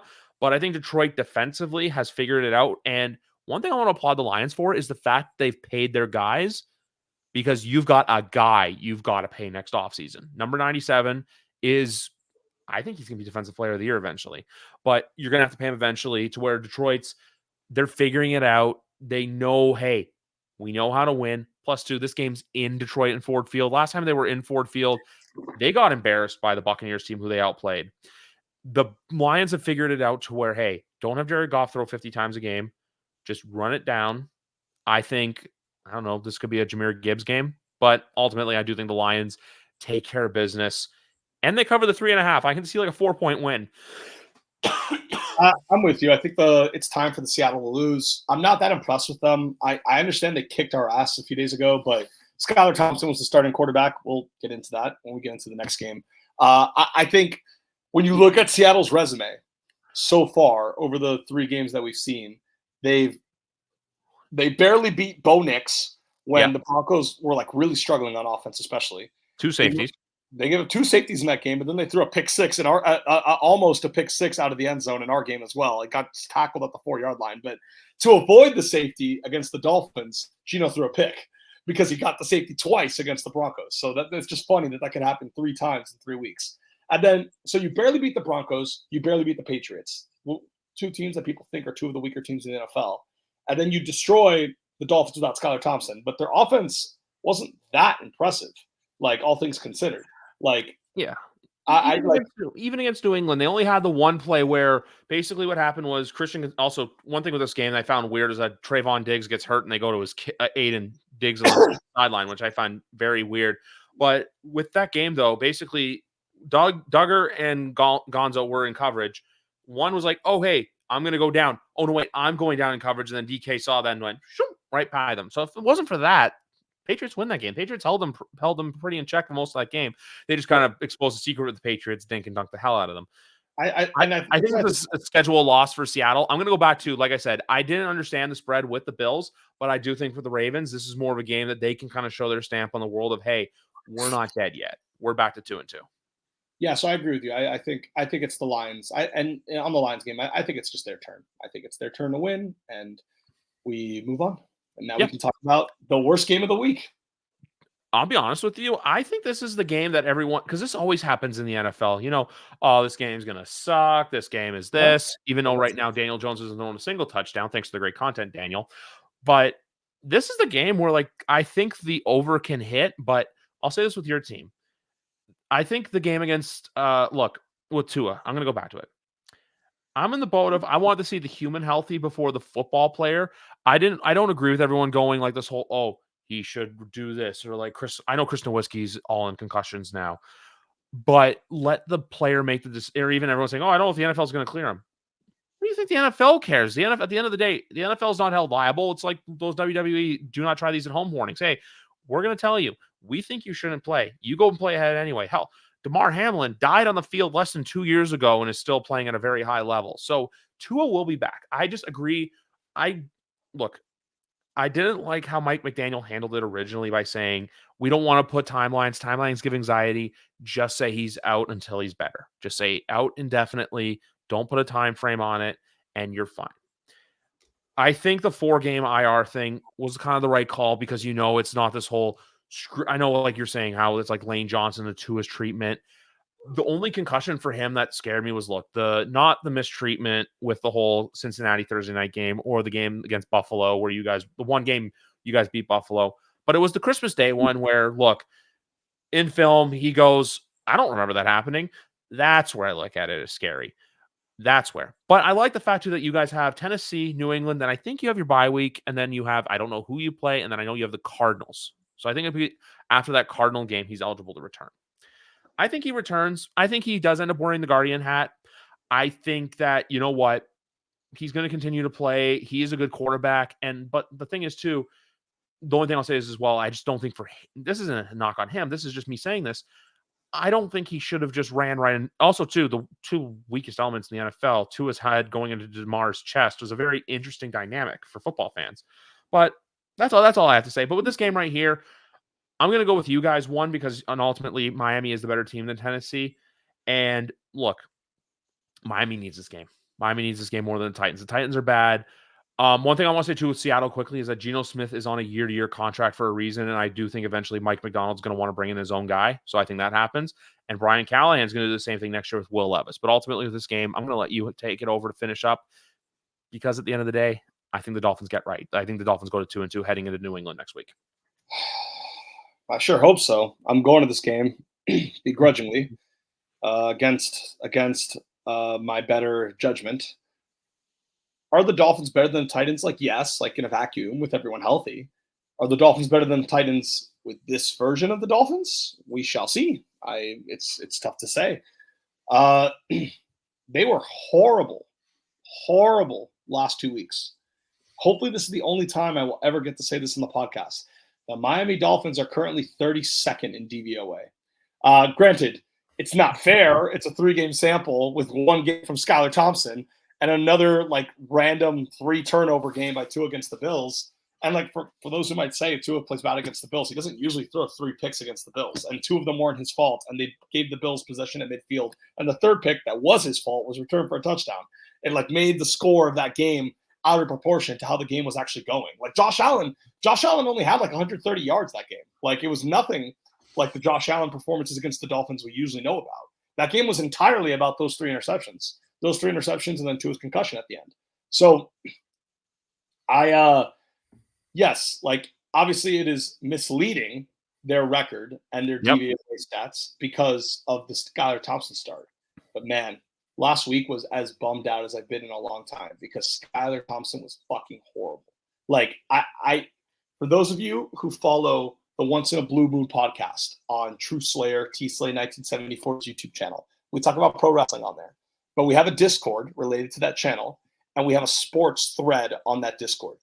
And on the sports thread, our friend Adam, who's a Cleveland Browns fan, was was ranting. Deshaun Watson was fucking horrible. He took 8 sacks. He was just going off. This is by far the worst quarterback in the NFL. And then the Dolphins game ended, and I messaged him back. No. Skylar Thompson is the worst quarterback in the NFL right now. I just watched this for 3 hours. He was so bad. This team that everyone thinks carries Tua. Tyreek Hill, Jalen Waddle, Devon Achane, Mike McDaniel, they do all the work, right? And Tua is just the system quarterback executing everything. The Dolphins are 2-9 when Tua doesn't play. The Dolphins, with Tua's on the field, average 6.4 yards per play on offense. That's number 1 in the NFL. When Tua is off the field, they average 4.6 yards per play on offense, which is number 30 in the NFL. That's the difference. From 1 to 30 when Tua is not on the field. Week 1 against the Jaguars, yes, they got a little lucky. Granted, they created that luck. Javon Holland forced the fumble. It's not like ETN just bobbled the ball and it went out of bounds. Javon Holland forced the fumble. But yes, they got a break. They still had 400 yards of offense. They still averaged 6.4 yards per play. That week 1 game, per the metrics, was similar to their offensive performances last year. It was just not resulting in a 30 or 35 or 40-point game because they turned the ball over on downs a few times in that game earlier in the first half. And then in the second half, they went for 2 field goals in the fourth quarter because that's what was needed to win the game. If they were down by a touchdown, they probably could have gone for it on fourth down. They might have converted that time. They might have scored a touchdown. But anyways, the point I'm trying to make is without Tua, every data point I have says that this offense is horrible. And yes, with Tua, they're a top 5 offense. Without him, they're a horrible offense. And until Mike McDaniel shows me something to change my mind, because it is sure as shit easy to make Skylar Thompson the scapegoat. Oh, Skylar Thompson just fucking sucks. Sure, he's not great, but when Teddy Bridgewater was the quarterback in 2022, they weren't lighting it up offensively either. I know he never started and finished the same game.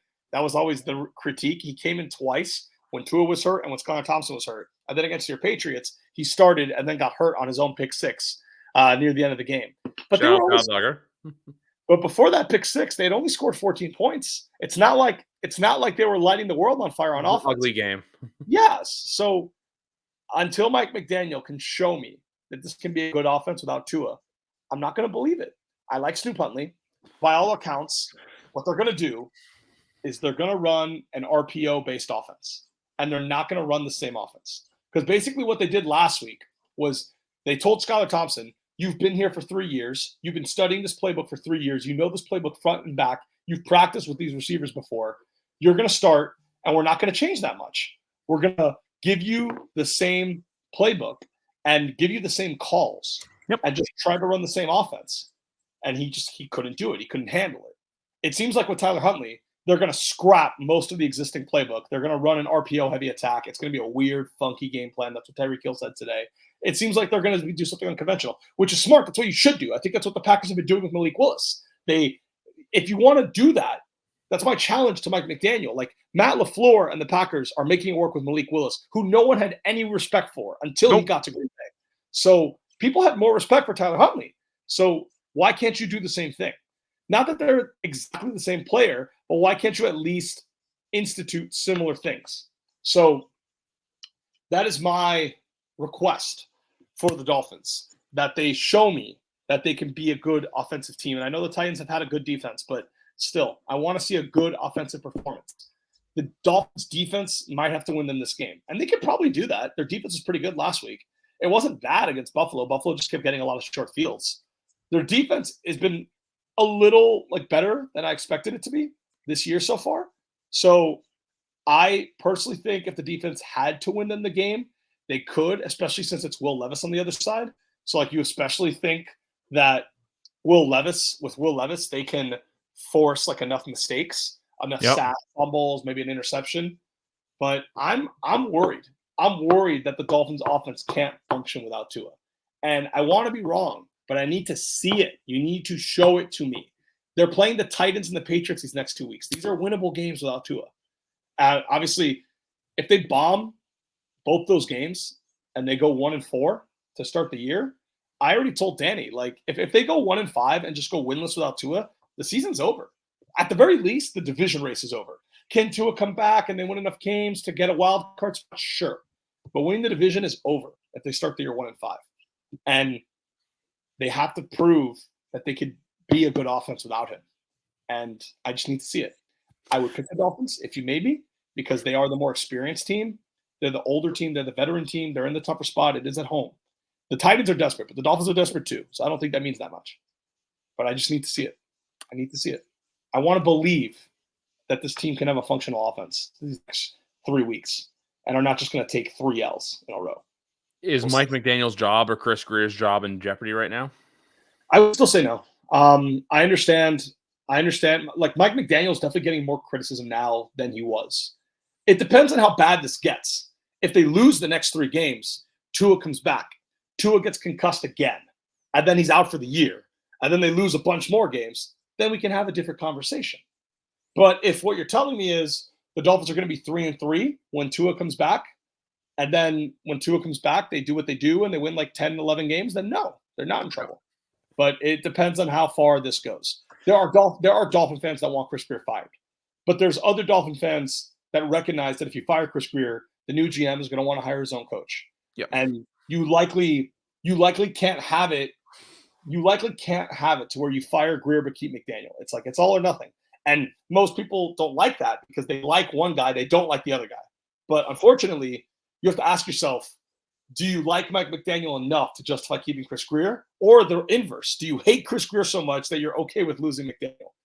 McDaniel's, I'm a little upset with McDaniel. I was shocked at how bad the offense was. That was the worst offensive performance I've seen in decades. There was a game where the Dolphins scored 0 points against the Jets with Jay Cutler as quarterback. Maybe that game was worse. Or a game where they lost 40-0 against the Ravens with Matt Moore. That was probably worse. I can't remember too many worse Dolphins offensive performances in my lifetime. With Skyler, where it just felt so hopeless. It felt like you can't move the ball. Like, they weren't getting first downs. They weren't like – I was really disheartened with how bad the offense was. I was really disheartened that for 3 years they can't get a fucking play call in on time on the road and have to burn a timeout. They do it every week. Doing it at home is bad enough, but it's been 3 years, and every time they go on the road, it's a lock. There will be a moment in the game where the crowd gets too loud. They won't get the play in on time because the play is so fucking long and so fucking complicated, and McDaniel takes so long to get the play in, and then they have to burn a timeout or take a delay a game. Every week. And I'm tired that is still happening after 3 years. I'm tired that when Tua goes out, McDaniel doesn't make enough adjustments to the playbook to be able to survive on a very limited basis with a more limited quarterback, and instead asks Skylar Thompson to run the same playbook and plays terrible against Seattle. I am frustrated with McDaniel, but I'm not ready to fire McDaniel. There's a difference. This is the first time the Dolphins have ever been under 500 with Mike McDaniel.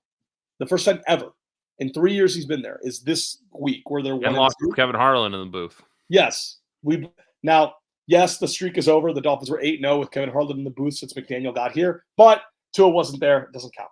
We're only counting the record when Tua is the starting quarterback. But yeah, it is. I am disheartened with McDaniel for sure, but the story's not over. If this continues, then yes, I will continue to be disheartened by McDaniel. It will get worse. But if this gets better, then I will feel better. So there's time. We don't have to decide right now, week 4, you're fired or you're not fired. There's time. The facts are they've never been below 500 without him. It would have to be really bad for him to get fired. They would have to go 5-12. It would have to be that bad. Going 9-8, making the playoffs as the 7th seed and losing again, that won't get him fired. I'm pretty sure about that. No, I don't think so. I think if you guys went 9-8 in a normal year, Tua's healthy and you do that, then I think it's a little bit of a different conversation. But I think there's different insinuating circumstances now. So it's kind of a wait and see to go. But like I said, I think Miami's going to get right. Also, I'm trying to stall because Daniel, I can't believe they're only winning by 5. This really screws up the 5.5. My brother got 4.5. I got 5.5. I also said that I also said that, like I told you earlier, I told this to Danny, I was going to hammer a CeeDee Lamb touchdown and a CeeDee Lamb yards, and I did not get into my sportsbook app in time because I was busy. But with firing coaches right now, there's only a handful where I'm like, I can see it. Like Jacksonville, I think regardless at the end of the year, I think Doug Peterson's gone, whether it's now or if it's before they go to London. I do think it would happen if they get killed by Houston. I think it happens Monday morning. I will say that. Definitely, but because you're not going to hire a new coach and then it's like, hey, you're going to live over in London for 2 weeks, Press Taylor. But this game right here too, with Dallas and New York, I think it's the same thing. I honestly think with New York, I think New York, I would not be shocked to see John Mara do a proper house cleaning if it comes down to it. I honestly would not be shocked. I don't think he should, but at the same time too, I think if one goes, both go. And other candidates that we should talk about. The Saints, obviously, now, yes, things are looking good right now. But what if they don't make the playoffs? What if they go 8-9 again? Then it'll be 3 straight years missing the playoffs. Yeah, that gets different. Yeah, I agree with that. Saints fans were sick of Pete Carmichael, and then this year, if they miss the playoffs, it's Dennis Allen. But if they go 9-8 and miss the playoffs, I think it's thing. I think if they lose less than 8, if they go 7-10, then yeah, gone. Zach Taylor. Yeah. Depending on how bad. Yeah. Well, that's just, but then also too, they have nothing to work with because now you're probably losing T. Higgins next year, which Danny keeps saying he's going to go to the Patriots and not live up to the contract. But you're probably losing Trey Hendrickson too. Yeah. So that's I think Cincinnati and San Fran, which is, I'll be honest with you, that's my Super Bowl matchup this year. That was my Super Bowl matchup I predicted just because I thought, those are the two teams. It's a true all or nothing year for both of them. Vegas is another one potentially, just because, like I was saying earlier with Antonio Pierce, where it's like, look, get the right guy in there. Sean Payton's a weird one, just because with him, it's the people who own the Broncos have the money to buy him out. Yeah. Walmart money's a hell of a drug. Yeah, for those that don't know, the Broncos, owned by the Walmart family, they're the richest owners in the NFL. Like James Palmer was on the Heed the Call podcast a few weeks ago, which is the Around the NFL podcast, got canceled by the NFL. So then it became the NFL Daily podcast with Greg Rosenthal, and then the Heed the Call podcast with the other two hosts of the Around the NFL podcast, Dan Hansis and Mark Sessler. They had James Palmer on the show, and James Palmer said they're not just the richest ownership group in the NFL; they're the richest like by miles. Like they can buy out other owners. Like they have a stupid amount of money. Yeah, like I think David Tepper's second, by the way, for that category. I think unless Josh Harris took over, I don't know, but I know David Tepper's worth like $15 billion. So him throwing out his billion to buy the Panthers was nothing.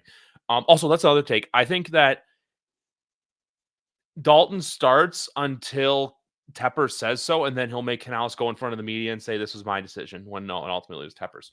Another one I want to throw out there, and people are going to hate this. They're going to absolutely hate this, but I'm telling you, I think there's something to it. Let's talk about the Cleveland Browns. Let's talk about, just bear with me here. Yes, their head coach won Coach of the Year twice. I know. Here's the problem. Obviously, the Deshaun Watson stuff is not going well. If this gets like really bad the whole year, clearly the Deshaun Watson, Kevin Stefanski pairing doesn't work anymore at that point. Everyone would agree. And sure, in normal years, it's probably very easy to just say, okay, we're going to fire Deshaun Watson and then get a new quarterback for Stefanski. But you can't easily do that. And so then you're left with a situation, because continuing the course should not be an option if it's going to stay this bad. Nope. You have two options. You either, obviously try to trade Watson, but assume you can't do that for all the obvious reasons.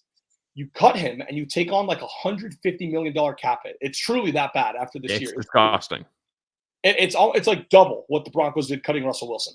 So you either cut him and take like $150 million dead cap hit, something insane, and then you start a different quarterback, or you fire Kevin Stefanski and you try to find a different offensive mind that can make it work with Watson.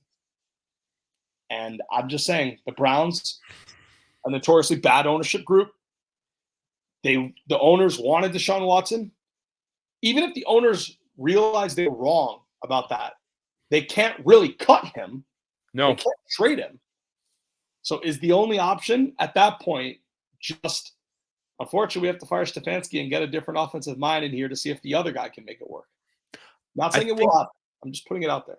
I think Stefanski, though, would get a job instantly, though. I think he's not like guys would fire their coaches to hire him, but he definitely would. He's a good coach. He wouldn't be able to work for long. Matt Eberflus is another one. Look, I think Chicago should have done it last year. Yeah. I have a fun analogy. Matt Eberflus is my Vic Fangio from 2020. I like that comparison, especially since Vic Fangio came from Chicago when he got hired by Denver. It's all full circle. And then Philadelphia, I don't know. I think that's going to be a rumor mill, but I don't see them do it. I think the season would have to go terribly for them to do it. And then I have two for Dallas. you. No, that's shooting fish in a barrel. That's not fun. That's like saying if the sun will rise tomorrow. Another one. So there's two that I have. One would be an abrupt leaving, not a firing, and one other one is a coach. I wonder if he'd ever be on the hot seat. But I could see Sean McVay walking away after the season if it doesn't go well, and Matt Stafford retiring. Yeah. And then the one I have for you is, do you think Kyle Shanahan and John Lynch would ever face the music if the season goes really bad? I know Grant Cohen, who's like a new San Francisco reporter, who's like a little edgy and cutting edge and kind of like a takesman, but he also does occasionally have sensible policy positions. I know apparently he apparently was hinting at that if they don't do well, that it could very easily not happen, and they get fired. But I just struggle to believe it. I mean, this is this has been the second best franchise in the NFL over the last 5 years. Like only the Chiefs have been better than them in terms of win. My thing with them is just the fact that they've been there for almost 10 years and they haven't won a championship. That's just my thing. Like, because this year for them, there's going to be a mass exodus of guys next year because I keep saying this. Danny keeps saying they're going to, holy crap, did he catch that? Nope. Oh, he got hurt. Oh, was that Malik or is it someone else? That was Malik Neighbors. Oh, he dropped the ball.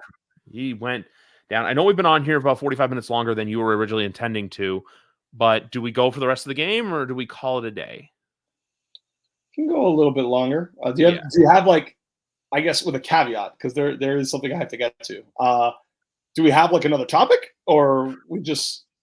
Yeah, you know what? I'm going to go into it right now. You know what? Let's go to the college football route.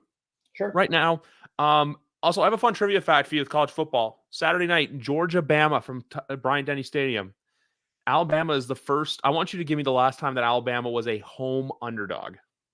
You don't have to get the exact. I know the exact week and date. It's going to be impossible. I want you to give me a time frame. 2007. Week 3, 2007 against LSU. Because that was Nick Saban's first year or the year before his first year. You're Miami Hurricanes right now. Damn I know good. your rivals. I'm sorry, your rival school. The guy's supposed to eat dog poop, but then Cal Berkeley, who I got to say is Cal Berkeley Twitter has been amazing the last week, calling it like Woke Campbell Stadium and all this stuff. Like that was great. But your guys right now, is Cam Ward the new? Oh crap! What's going on with Micah Parsons? He's carted off. Micah Parsons just got carted off, everybody. And Malik Neighbors is going into the blue tent. That is not good. But with Miami Hurricanes right now, like with the 12-team playoff, do you think there's a chance they get in? Oh, they're getting it for sure. This team is the ACC? I think Clemson will genuinely give them a fight. It also could be Louisville, depending on if Louisville beats us. I think that's the hardest game on our schedule. So it's possible that they don't. But this is the best passing offense I've ever seen at the University of Miami, even including their glory days. I'm not saying Cam Ward is the best quarterback we've had, but in terms of an overall passing offense, they have a top 10 offensive line. They have elite receivers. They have 2 top 10 receivers by PFF grading. One of them, Xavier Restrepo, is going to be in the NFL. They have a tight end who's going to be in the NFL, Elijah Arroyo. He's a stud. He's like a 4-star physical freak that is having a breakout year. You'll see him. He'll get drafted. You'll see him in the NFL. And they have multiple running backs that are studs. They have a true freshman, Jordan Lyle, who barely plays. And he's like the 4th-string running back. He's a true freshman. He had a 92-yard rushing touchdown in garbage time against USF. This is a dominant passing offense. The defense has holes. The secondary is concerning. There are a lot of people that think that when we play the better ACC and SEC teams, they could expose our cornerbacks. That is possible. I'm not ruling that out.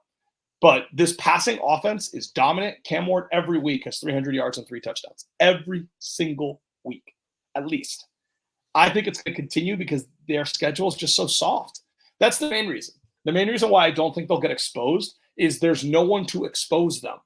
They play – here's the teams they play. Wake Forest, Duke, Syracuse, Virginia Tech tomorrow, Cal. Like this FSU, which is obviously looking a hell of a lot easier than it originally did. These are the teams on their schedule. There's no Clemson on the schedule. They go at Louisville. That could be hard. Louisville's ranked. That's a respectable game. But there's not really any team that could expose them. Like Josh Patty from 247. He was like, oh no, I'm from CBS Sports, my bad. He was talking about the Canes and he was explaining how he thinks this is a high-level SEC team that just happens to be in the ACC. And he told the audience, if you don't believe me, I don't know what I can do to convince you because I don't know what I could do to convince you because if you don't believe me, I don't know what I can do to convince you because there's no one to expose them. There's no one to make them look bad. So if you don't believe now, you're never going to. So yeah, they'll make the 12-team playoff. The only question to me is, are they going to win the ACC and then be a top 4 seed and get a bye in the first round? That would be nice. So I still think with the top 4, I know Georgia's the dominant team, but I really like what these guys are doing, what Texas has been doing. I think our Arch Manning, I think, is as advertised. I know Michigan got the big win over USC. I don't buy into it. I think that, look, they had a mass exodus last year with winning an Natty. My big question, though, is I'm blanking on this right now. What the hell is going on with the UNLV Rebels right now? If folks out there don't know, their quarterback was owed like what, $100,000, and he decided to leave, even though the team is 3-0 right now. Yeah, no, and it's a great story because it seems like UNLV offered him $3,000 a month. That was like their deal with him. But then it seems like one assistant coach, unauthorized, offered him $100,000, and so he goes to UNLV and he's like, "Where's my $100,000?" And they're like, "We never offered you that. We offered you $3,000 a month." And he's like, "No. But this coach told me that I was getting $100,000." And the collective is like, "We didn't know about that." And they asked him, like, "Did you get that in writing?" He didn't. That's his agent's fault. He should get it in writing. Yeah. Any aspiring NIL athlete out there, there's been a lot of stories of schools not paying up. Like, you need to get it in writing. You need to protect yourself. He didn't do that, and he lost out. And yeah, it's a crazy story. Crazy story. Because for those that don't know, the best group of 5 team is guaranteed a playoff spot. And UNLV was 3-0. They were looking good. Like, they could have really made some noise, and they just lost their quarterback. It's unbelievable. Yeah, and then before we wrap up, I just want to bring that up because I find it hilarious, the UNLV stuff. So I think I have my parlay for Sunday. I think it's going to go the over for the Saints-Falcons game. Buccaneers +2 money line. I'm going to go straight up money line. I think they win. I was going to go plus, but I'm going to be a big boy because I don't think I was going to put Buffalo originally in there, but I'm not anymore. I think I'm going to do Jets -7.5, or I might lower it to 6.5 just to give me that cushion, where in case things go a little wonky. But I think at the end of the day, they do it done. So I think that's my 3 for there. Anyway. And I'll just say my Fab 5 as of now. I guess this is not official because I could change it. I need to do more research. I need to track the injury report. I always take a look at the Friday injury report before finalizing things. Yes.